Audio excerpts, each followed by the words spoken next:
In class, you recently learned about all these switch interface status codes and the root causes for those. So I went in the lab and broke things to create all those status codes. Your job is to get into Packet Tracer, figure out status codes, figure out the root causes for those, and fix them all. Have fun! So let's talk about lab. We'll focus on switch SW1 here in the middle. It's got 5 links connected to SW2, links 1011 through 15, and they match up. So 1011 matches to 1011 on the right, 12 on the left connects to 12 on the right, 13 connects to 13, and so on each end. There's also a switch 3 with 1 link over to switch 1 as well, and all of those 6 links are broken. There are also links to 4 PCs, and honestly, we don't really use those in labs, but once you get links working between the 2 switches, the 4 PCs are set up where they should be able to ping each other, although you don't need to use ping in order to do this lab, all right? So what are you going to do here? Well, none of those links work, and we want you to fix those to figure out what's wrong and fix them.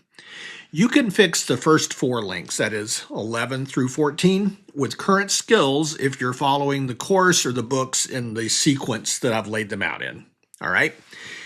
For number 15, it's a future topic, or the root cause is a future topic, so don't worry about it if you can't fully fix that link, but you could watch the demo and pick something up, and then you'll learn the rest of the details later. Now on the 6th link, that is this extra link over here connected to switch 3, you may be able to figure it out and get it working. You may not, so don't get too frustrated if you can't, just be warned. And I'm going to demo the fixes for all 6 of those links, so you can go take a look at that as well. But I would expect everyone at this point, if you absorb the material and the skills from the earlier teaching, to get 11, 12, 13, and 14. Next, let me give you a few lab instructions for how to go about answering.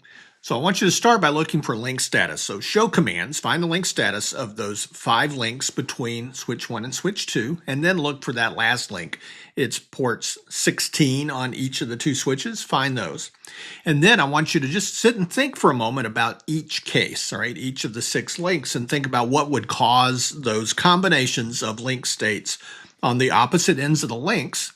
And then think about, well, what could the root causes be? And then do additional show commands to try to find what the root cause is and then fix it, all right? So once you come up with ideas about what the root cause is, if you can fix it with commands on switch 1, do it there. And if you can do it there, if you need to configure something, revert to the default setting. That is, if you have multiple options of what to change a setting to, change it to the default, all right? Now, it's okay to use the Cisco Packet Tracer user interface to figure things out. That's fine with me. You're thinking through the troubleshooting process. You're mimicking things you might do in real life. For instance, if there are hardware fixes to make, well, that's your way to do those. And if you can't fix it any other way, you're allowed to do something over on switch 2 and switch 3. All right? So you should do the lab. That is, you could stop right now, download the Packet Tracer file, and fix the 6 links. That's the goal. But you could keep watching this video, or you could stop, do the lab, and watch some of the video later. So let me tell you what's up with that. So just download the Packet Tracer file. It's linked in the description, and get after it and do the lab. In this video, once you get past the next few seconds, I'm giving away the answers. So next up, I'm going to discuss the issues on all 6 links, and that'll spoil your chance to do the lab. So make sure you take time to do the lab first.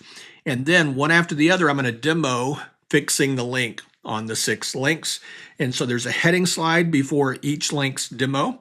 So say you fix 4 of the 6 yourself and you want help or to see the demo for 2 of them, just look for the heading slides for those, or look in the description. It's got the outline and you can click through and figure out where those are pretty easily here in the video. A couple of other housekeeping things. There is a weirdness with Packet Tracer with these show commands.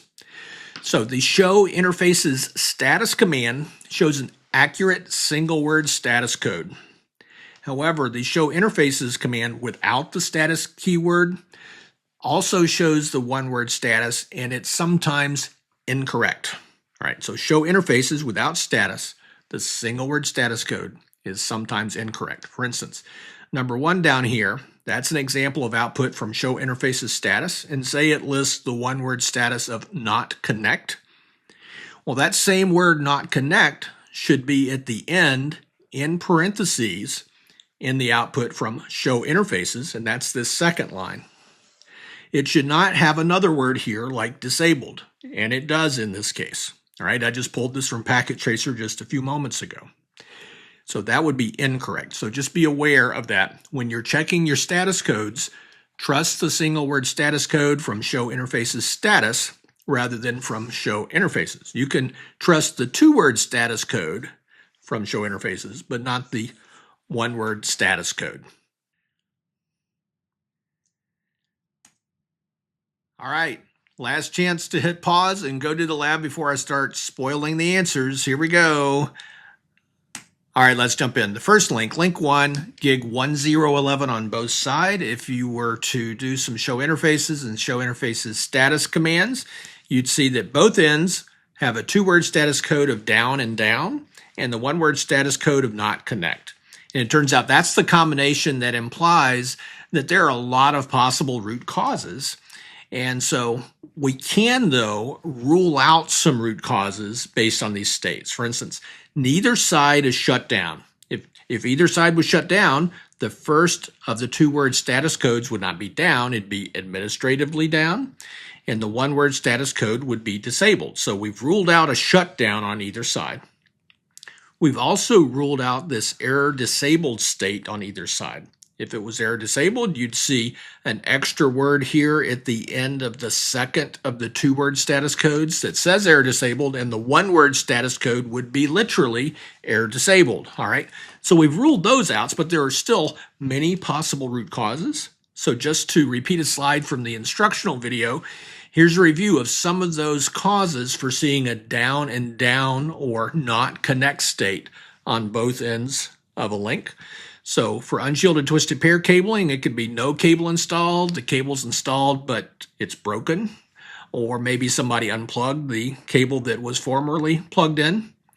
You could purposely configure different speeds just to cause a problem, or you could use wrong pinouts and also turn off auto MDICs on both ends of the cable. If it's a fiber cable, you could plug transmit to transmit for the fibers and the receive fiber to the receive pin as well. So lots of things that can cause a physical layer problem here, and these are the kind of things you'll need to troubleshoot through for this particular link. I'm not going to tell you which one's the root cause. I'll look at it with you in the demo for link 1. Now, if we look at the next link, interface 12 on both ends, guess what? It's the same status codes on both ends, so we have the same analysis. Neither side is shut down, neither is in an error-disabled state. There are many root causes. It's the same set of root causes, but you can probably guess I'm going to have a different root cause for the next link, and you'll have more opportunities to work through those and find a different root cause and fix that. In fact, you guessed it. Link 13. It's in a down-down state on both ends of the link, so it's the same conditions, maybe with yet a third root cause in this case. That is indeed a hint. Now, link 4, I do have a different set of conditions and possible root causes, so here we go. For link 14, switch 1 is in an administratively down and down state, which the single word code is disabled. So that clearly tells us then that one side, switch 1, is shut down. The other side is in a 2-word state of down, down, or not connect. Now, interestingly enough, in this case, there could be lots of other problems. In fact, that whole litany of problems we just talked through is possibly causing the down on both ends case. Could also be true in this case. The fact that we've shut down one interface could be masking those problems that will crop up once we fix the shutdown problem, all right? But there's a clear fix to this particular problem for link 4. Now we get into the area of things we really haven't gotten to in class because we've got an error-disabled state. So on switch 1, the link is in a 2-word state of down and down, or not connect for the 1-word state. But over on switch 2, it shows up in a 1-word state of error-disabled, 2-word state of down, down with a error-disabled qualifier on it. other words, it's error disabled over here. So what does that mean? That's the topic that we really haven't gotten to in sequence of the class, but that's something done by a software feature. In reaction to messages that float across the link at some point, the software sees the messages, checks some logic, and says, hey, we don't want that. Let me dynamically put that interface in a state where the switch doesn't use it, possibly temporarily, and that state is called error disabled. So one side, the right side, is error disabled, the left side is down as a result. So in the demo, I'll show you how to fix that for this particular issue. That's because I've turned on port security over on switch 2 in a way that forces this error disabled state. Then finally, putting switch 3 into the picture again on this link that uses interfaces 1016 on both ends.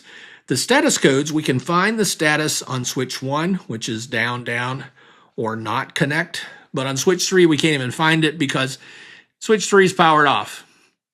So we can't get in there and try to find the status codes. And the reason that it's down, down over on switch 1 is because switch 3 is powered off. There's no power on the cable, so switch 1 sees that as a down, down state. And the way we fix that is to power up switch 3. And then we can discover if there are other problems that might occur. For instance, hey, maybe it's still a bad cable on there. Maybe we've still got pinout issues and so on. All right. Welcome to the first demo. We'll do that for link 1, that is the one connected to ports gig 1011 on both ends. And here's the topology. I'm going to open up the console for switch 1. And I've done a few commands ahead of time so I can just up arrow and retrieve them. So bear with me. I'm going to start with show interfaces status. And let's just review all the interfaces we care about, 11 through 15 to start. And the first 3 are in a not connect state, which is the 3 that had the same state that we focused on. And then if I look at just the show interfaces command, and I add this bit at the end that says include line protocol, that'll just give me one line of output from each of those, the one that has the phrase line protocol in there. And that's the phrase that has just the 2-word status in there. So for our favorite interfaces, again, the first 5, 11 through 15, we see the 2-word status is, say, down and down, down and down, down and down. So it's just confirming the status that we talked about before. And by the way, this parenthetical of disabled, that's the bit that's incorrect. It should refer to that not connect state we saw in the show interfaces status command just a few moments ago. All right, so they're down. And there are a lot of root causes for that, and we went through those. So one of the things that could be true is you're using fiber, and you've plugged in the fibers transmit to transmit and receive to receive. So how do you even know if this is a copper or fiber interface? Well, that's one of the challenges, especially if you're not even sitting beside the device. And we can't really see that kind of depth using the simulator, but we can look at the user interface on Packet Tracer. So if we click on switch 1 and we click at the physical tab, and we can zoom in a little bit, there we go. And up here are the ports where I'm waving the mouse pointer, are the ports that look like RJ45 connectors, and those are the ports. And over here we've got some ports that'll accept an SFP to have other types of ports where you could have fiber, but these, I know from working with Packet Tracer, are ports that would only accept twisted pair cabling. Now in real life, what would probably be more accurate is that you would know what model switch this is. You could find it with the show version command, and you would know about that model. And you would know that, say, port 11 is one that has a copper interface and would need UTP cabling connected to it. So you could rule out the fiber case, all right? So moving back to the command line interface for switch 1, having ruled that particular case out, what else can we look for? Well, a couple of those root causes were things like, are we using the wrong UTP cable pinouts, having also turned off auto index, and another was a case where you pre-configured the speed on both sides and you stupidly configured the wrong speed. So we could check the configuration. So if we just did a show running config command, and notice I've added this bit here. We pipe to section, and that says show me a section of the running config, and show me the section for one particular interface. And if we do that command, it shows us just the interface with no subcommands. So that really is showing us that there are no subcommands, so there are only default settings on that interface. And just to prove that out a little more, let's repeat that command for interface 12. Notice there's one non-default command on interface 12. It's the speed 10 command. So just to show you that this command really will show you the interface and all the subcommands under it for perspective there. So for port 11, there are no subcommands. So what does that mean? Well, we haven't disabled auto MDIX and we haven't configured the speed. So we can rule out those two as the root causes of this problem. So we've kind of led ourselves toward this, I think we've got some kind of a physical issue with the cable. So we approach that maybe a little differently in a simulator than in real life. In real life, you might go check the cables if you're nearby, but if you're far away, there's a tool called TDR, Time Domain Reflectometer, and you can do that with many of the models of Cisco switches with a command, and it tests out the cable. All right, so that's something for you to research and look into. I've got some links in the description of the lab if you want to look for those and learn a little bit more. But from Cisco Packet Tracer, let's just take a look here. Well, if you look closely, there are 4 links between switch 1 and switch 2. And if you look closely, it turns out we've got links for ports 12, 13, 14, and 15, but there's not one for 11. Basically, I left out the link for 11. There's no cable there. So what do we need to do? We need to plug in a cable. So by convention, I was using straight through cables everywhere. So if we want to connect switch 1, port 11, over to switch 2, port 11 with a straight through cable, we do just that. Now we've got this link that if I hover, should say, if I hover correctly, should tell us it's connected to gig 1011. If I do that often enough, sometimes Packet Tracer makes it a little bit challenging to hover over the right place to get it to show. There it is, gig 1011. So it's there now. And if I go back to the console, notice I even already have the line protocol is changed to up. If I go up and retrieve my show interfaces to include line protocol, let's see, gig 1011 is up, line protocol is up, connected. And if I retrieve my show interfaces status command, I see that 1011 is now in a connected state there as well. Fixing this next link won't be quite as laborious, but it does start in the same state. Both ends are in a down or not connect state. So if we go over to switch 1 and just do a few things to confirm that, show interfaces status, here's gig 1012 in a not connect state. Get over to switch 2, do the same command, show interface status, gig 1012, not connect state, which is the equivalent of a down state, so I won't repeat that command again.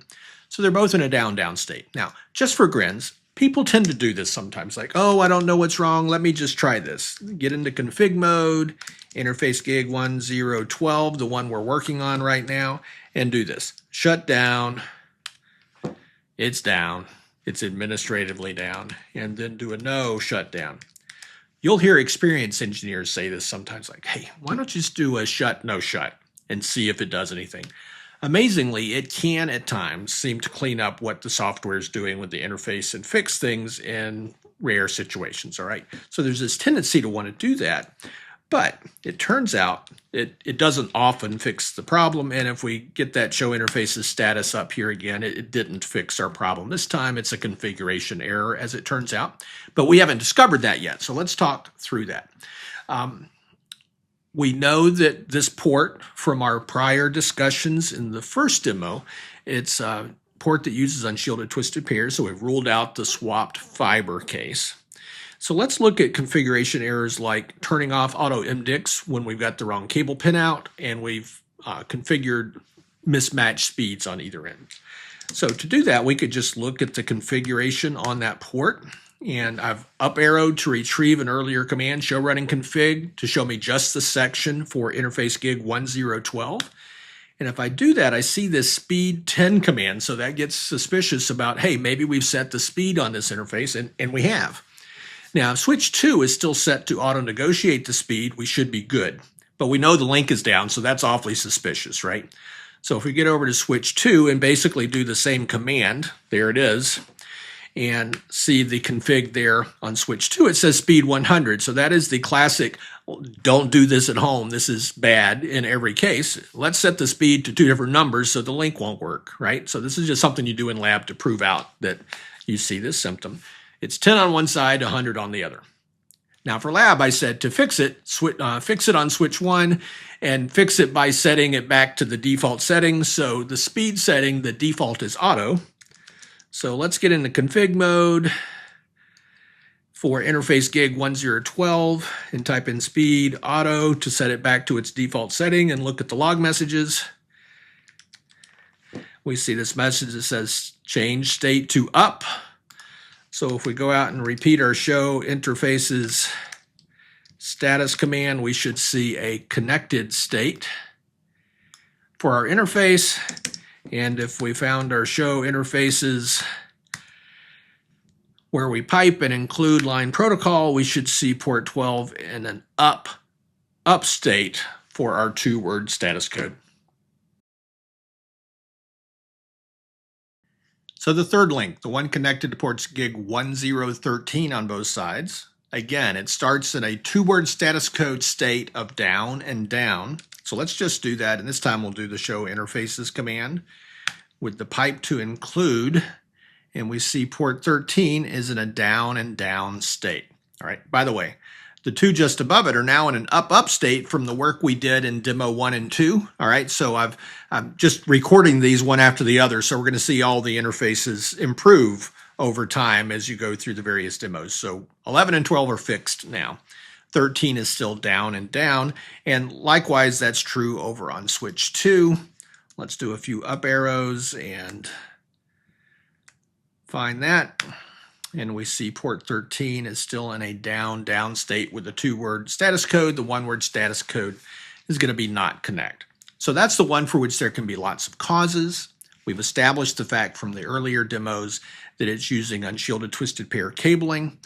So it opens up the possibility of just a broken cable, a non-existent cable, wrong speeds on both sides, wrong cable pinouts with auto MDIX disconnected, the other device turned off, all sorts of things like that. So which is it in this case? Well, let's maybe take a look at the config and see what's going on there. So we're on switch 2, so let's find that show run and look at the show run for Gigabit Ethernet 013 this time to see if it lists any non-default configuration under that.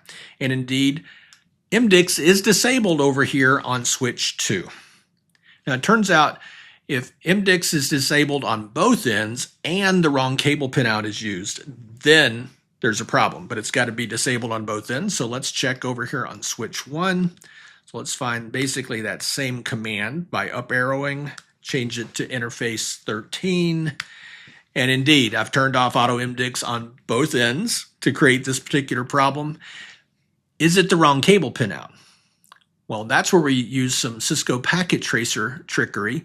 So if I were to happen chance hover well enough to find interface 13, I can know this definitively, but notice that all of the cables between the switches are solid lines. And it turns out with Cisco Packet Tracer, they show straight through pinouts with a solid line and crossover pinouts with a dashed line. So when in fact, you can see it down here. There it's the copper straight through, copper crossover, all right? So all these links are copper straight through.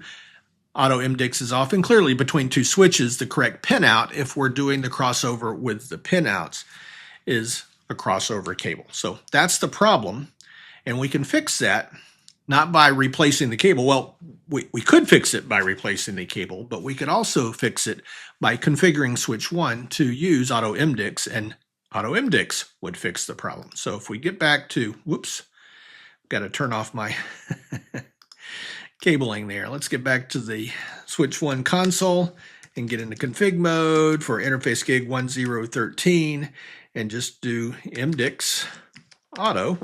I almost typed auto MDIX, right? It's your natural tendency to want to do that, but MDIX auto, we see the log message that says change state to up.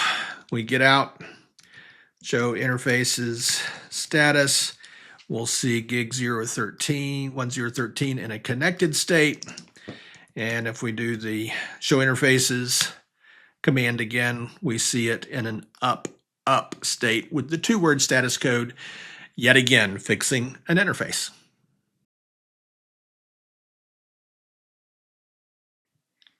For this next one, link 4, we've got a different initial state. So let's take our time going through that.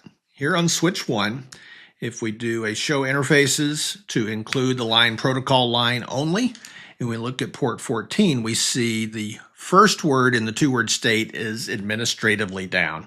And that's the clue that we've configured a shutdown command on that interface here at switch 1. It says line protocol is down as well. All right, now to see that in the 1-word status code that's correct in Packet Tracer, we want to do a show interfaces status command, and we look at gig 1014 and it shows disabled. So 1-word code, disabled, or administratively down and down. For completeness, let's look at switch 2 because we're going to see something different over there. So up arrowing to find those, show interfaces on gig 1014. It is not administratively down. It's down. So we haven't shut down on this end. You could have. And if you wanted it to be permanently down because of your choice, you might even say, I'm going to purposefully put a shutdown command on both ends, but here it's not configured. If it was configured on this switch, we would see administratively down here. All right. So it's down and down because the other end is shut down. And the 1-word status code with show interfaces status is not disabled, but it's not connect because basically there's no electrical signal coming in from the other end of the cable as far as switch 2 is concerned. It's as if the other device is powered off in regards to this link. All right, so that's the state. Now the fix is pretty straightforward, right? Switch 1 has a shutdown command configured, and if we want it to work, I've told you, configure switch 1 if you need to configure something, and if we want it back and working, we need to do a no shutdown command over here at switch 1. So config T, get into interface mode for gig 1014, and do a no shutdown command. We see the messages saying the link came up. Easy enough, right? So if we repeat those show interfaces command, show interfaces status, we now see a connected state. And show interfaces piped to look for line protocol lines. We see it's in a 2-word state of up and connected. So now the link is up. This next link, link 15, gig 1015, it has a problem because I configured a feature over on switch 2 that we haven't gotten to yet in the course sequence, all right? It's port security. So if I just do a show interfaces and get the 2-word status code for port 15, it says down and down. That's the one that gives us many possible root causes, all right? So that doesn't really help us a whole lot. It narrows things down a bit. It rules out shutdown on this end. It rules down err-disabled on this end, but it rules in a bunch of possible root causes. But if I go over to switch 2 and I do similar commands, like let's do that same command, show interfaces to include line protocol, we see it's down, and this err-disabled 1-word code out to the side. And if we look further and just do a show interfaces status, we see gig 1015 with an err-disabled status. So what's that about? Well, features like port security, the link can come up, messages flow, and then the feature like port security sees those messages and said, hey, I'm applying additional logic and I want to bring down the interface. But we don't want to bring it down to the down state and add yet another set of reasons for the down state. What Cisco did was they said, hey, we want another state for the link to be down that's caused by these additional software features. All right, and that's the err-disabled state. So this other software feature has seen the link working, seen messages, and brought down the interface. So that's happened. But since you haven't learned that in sequence yet, it's kind of unfair for you to go fix it. So I'm just going to demo fixing it. And I'm going to do that first by just showing you what the config looks like there on port 15. There it is. And I'm going to remove the config. So bear with me while I type.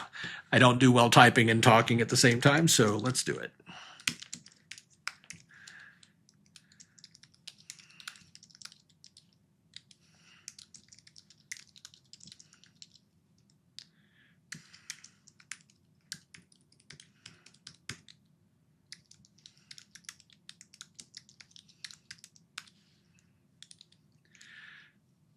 So now that I've removed all that configuration, if I do another show run for the same interface, I've removed the port security part of that config. If I do a show interface status, gig 1015 is in a connected state. And if I switch back over to switch 1 and do a show interfaces status, I see 1015 also in a connected state over there. For this last link, I mentioned that you might be able to fix it, and it really depends on your packet tracer skills, things that I haven't taught you specifically, but you could probably figure out. So here's the deal. It's that link between switch 1 and switch 3, and you might have wondered, why didn't you just put a 6th link between the two? And it's because switch 3 is powered off. All right, so I needed switch 1 and switch 2 to be powered on for the other parts of the lab. So if we go to switch 1 and look at things there, and we just do a show interfaces status, this link 16 is the one connected over to switch 3, and it shows not connect with that command, or show interfaces with all the lines that say line protocol. It says link is down and down. And mainly the reason I did this scenario was to emphasize that on the side where things are working, that if the other device is powered off, you're going to see it in a down state, and it's just yet one more of the possible things that could land the interface in a down state. But if we go over to switch 3 and click here in the simulator, and we try to get to the CLI, Packet Tracer even tells us, hey, the device has got to be powered on. And the tricky part to fix that is that there's no on-off switch on most real switches, and there's no on-off switch on this virtual switch or simulated switch.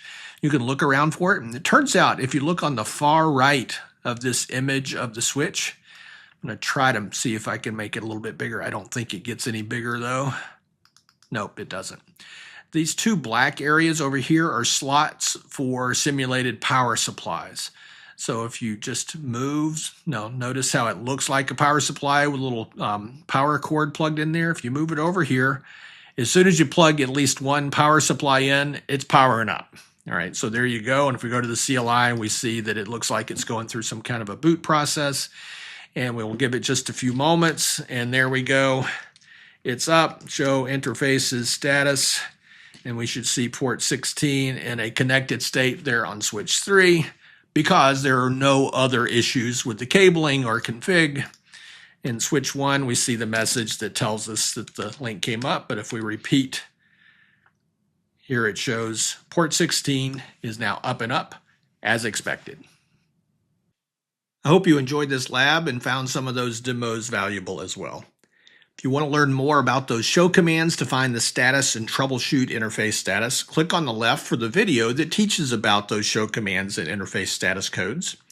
And if you're just ready for the next topic, click on the right and you'll move over to the first topic in the next chapter, which is all about VLANs and VLAN trunks.